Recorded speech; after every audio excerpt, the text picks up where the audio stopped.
We get word from Afghanistan today that 3 NATO troops were killed by a roadside bomb. That kind of attack has caused nearly 40% of the fatalities in Afghanistan and Iraq, and it often causes the signature wound of these wars, brain injuries.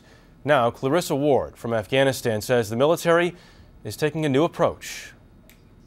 More swollen than that. Getting treated by Captain Amy Gray can entail playing with dogs, watching movies, even getting massages. An occupational therapist, Gray heads the Concussion Care Center at Forward Operating Base Fenti, where a simple technique is making the world of difference in treating soldiers with mild traumatic brain injury, known as brain sprain. Your mission when you're with me is to sleep, relax, and get better. Specialist Nick McKee was inside his base when an insurgent rocket exploded less than 20 feet away from him.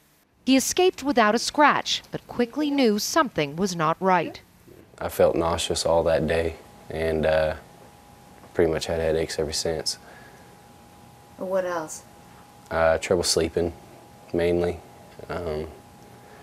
Trying to go on like it didn't happen. That was probably the hardest part.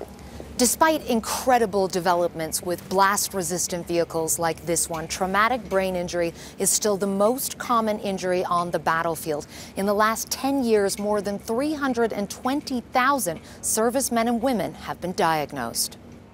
Up until recently, mild concussions often went untreated. If soldiers weren't visibly wounded, they kept on fighting, sometimes resulting in serious long-term health issues. Now the military is rethinking its approach. What we found is within the first 24 hours, if we can get them down, get them a good night's sleep, those symptoms usually go away. More than 200 soldiers have passed through here since Gray arrived in May. Almost all have returned to duty within a week. I'm sleeping, I'm eating, and I'm pretty much just anxious to get back out to my guys. I go from becoming Captain Gray to Mom, and they will literally call me Mom. Part officer, part mother, but wholly committed to treating her soldiers. Clarissa Ward, CBS News, Forward Operating Base Fenti, Afghanistan.